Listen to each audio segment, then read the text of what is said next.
कि जब आपने ही कहा कि मेरे पास अधिकार है शिक्षा मित्रों का मानदेय मैं बढ़ा सकता हूं, तो फिर बढ़ाया क्यों नहीं जा रहा है?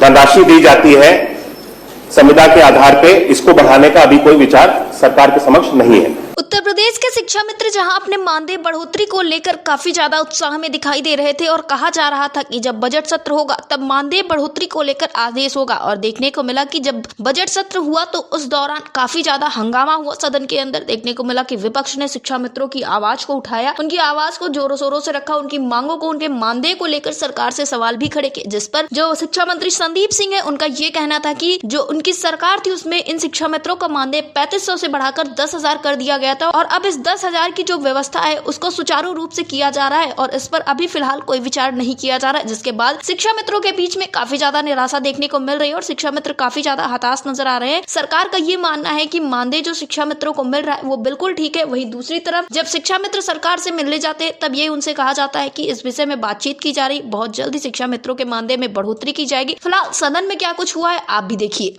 क्या बेसिक शिक्षा मंत्री बताएंगे कि प्रदेश के शिक्षा मित्रों का मानदेय बढ़ाए जाने का सरकार पर वर्तमान में अधिकार है? तो इन्होंने उत्तर दिया कि जी हां है, लेकिन अब एक उत्तर ये भी दे दे कि फिर जब है तो बढ़ाया क्यों नहीं जा रहा है? पहला क्वेश्चन मेरा कि जब आपने ही कहा कि मेरे पास अधिकार है शिक्षा मित्रों का मानदेय मैं बढ़ा सकता हूं, तो फिर बढ़ाया क्यों नहीं जा रहा है? पहला प्रश्न। दूसरा, माननीय सभापति महोदय, खाने कहा गया है कि 1 दिसंबर 2024 से 31 दिसंबर तक मध्य शिक्षा मित्रों का मानदेय बढ़ाए जाने का कोई निर्णय लिया गया है? इन्होंने कहा कि जी नहीं लिया गया। ठीक। गांव में माननीय सभापति महोदय, समान कार्य का समान वेतन दिए जाने की कोई नीति है? उत्तर आया है कि जी हां, किंतु शर्त यह है कि पद की स्थिति समान हो, नियुक्ति की प्रक्रिया एवं अर्हताएं समान हो, कार्य एवं दायित्व समान हो। माननीय सभापति महोदय, जहां तक मुझे जानकारी है कि जो सहायक अध्यापक प्राइमरी का है, जो उसका कार्य है वही कार्य शिक्षा मित्र का है, और शिक्षा मित्रों की जब नियुक्ति हुई तो उसमें डायट का प्राचार्य, जिला अधिकारी उस जिले का और बेसिक शिक्षा अधिकारी, ये 3 लोग मिलकर के उस शिक्षा मित्र की नियुक्ति करते हैं। अरे प्रश्न पूछिए ना माननीय सभापति महोदय, वो प्रश्न ही तो मैं पूछ रहा हूं। अच्छा, नियुक्ति करते हैं, नियुक्ति करने की प्रक्रिया ही प्रश्न है। अच्छा माननीय सभापति महोदय, आपका मैं संरक्षण चाहता हूं। इन्होंने पहले ही उसमें कहा कि हाँ मेरे अंदर मतलब मेरे उस पे है कि मैं इनका वेतन बढ़ा सकता हूं। ठीक है, तो मैं सिर्फ यह चाह रहा हूं कि जब आपने ही कहा कि जी हाँ बढ़ा सकता हूं, तो माननीय मंत्री जी बता दें कि फिर जिद किस बात की बढ़ा क्यों नहीं रहे? माननीय डॉक्टर मान सिंह जी, वो सरकार में है, सरकार के पास है अधिकार। अब सरकार को कब बढ़ाना है ये सरकार सोचेगी। तो माननीय सभापति आपके दबाव में बढ़ाएगी? नहीं माननीय सभापति महोदय, आप ये बताइए 10,000 रुपए में वह शिक्षा हमसे मत पूछिए, तो पूछिए हमारे माध्यम से मंत्री जी से पूछिए। मैं माननीय मंत्री जी से आपके माध्यम से पूछना चाह रहा हूं कि वह शिक्षा मित्र तो 10,000 रुपए में पढ़ा रहा है, आए दिन अवसाद के चलते वो आत्महत्या कर रहा है, जब आपके हाथ में वो चीज है कि मैं बढ़ा सकता हूं, तो क्यों उनको आत्महत्या करने के लिए मजबूर किया जा रहा है? बस ये बता। माननीय मंत्री जी बताइए।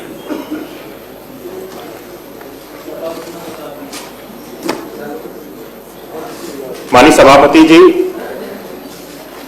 माननीय सदस्य ने शिक्षा मित्रों के संबंध में सीधे उत्तर दे दीजिए प्रश्न का। मानदेय दिए जाने की भूमिका बना रहे थे, आप भी भूमिका मत बनाइए। हाँ सीधे सीधे कहिए ना। मानदेय शिक्षा मित्रों के मानदेय बढ़ाने के संबंध में माननीय सदस्य ने प्रश्न पूछा है। मैं सदन को अवगत करना चाहता हूं कि शिक्षा मित्रों का मानदेय हमारी सरकार के समय में एक बार बढ़ा दिया गया है, जो कि 3500 रुपए उनका मानदेय होता था, उसको सीधे 10,000 रुपए कर दिया गया है। लेकिन वर्तमान में 10,000 रुपए की जो व्यवस्था है उसको सुचारू रूप से चलाया जा रहा है बिना किसी बाधा के, और वर्तमान में अभी इनकी जो इनको जो धनराशि दी जाती है संविदा के आधार पे, इसको बढ़ाने का अभी कोई विचार सरकार के समक्ष नहीं है। ठीक। माननीय सभापति महोदय, आपने जो उत्तर दिया कि समान कार्य के लिए, अरे तो बात खत्म हो गई। समान कार्य क्या होता है? नहीं, माननीय हमने मंत्री सब बता दिया सीधा सीधा। माननीय मंत्री जी ये कह रहे हैं कि शिक्षा मित्र का, सहायक अध्यापक का कोई समान कार्य है? ये लिख के आया है माननीय सभापति महोदय। नहीं, उन्होंने अपने पहले और का और खा में उत्तर दे दिया आपके प्रश्न का पूरा। माननीय सभापति जी, जी हाँ, शिक्षा मित्र मानदेय आधारित संविदा कर्मी है। शिक्षा मित्र मानदेय आधारित संविदा कर्मी है। संविदा आधारित कर्मियों को नियत मानदेय ही दिए जाने की व्यवस्था है। वर्तमान समय में शिक्षा मित्रों को मानदेय रुपए 3500 से बढ़ा करके रुपए 10,000 दिया जा रहा है।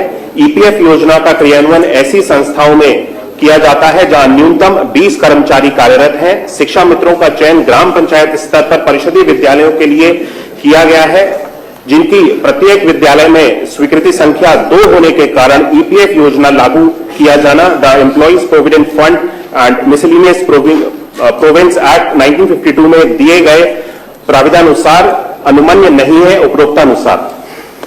माननीय त्रिपाठी जी।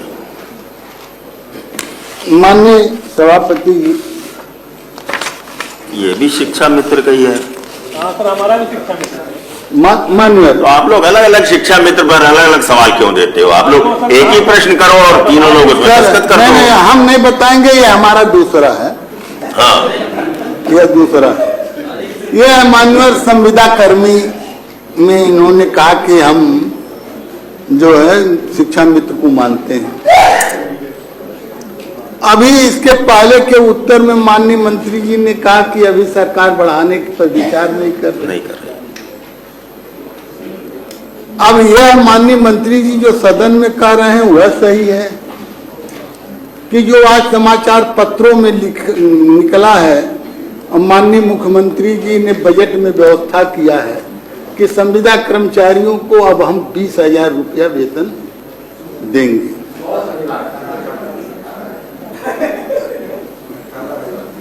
20,000 लिखा है संविदा कर्मचारियों, 20,000 में पढ़ा हूं। अरे तो त्रिपाठी जी जो आपको अच्छा लगे वो मान लीजिए। हाँ,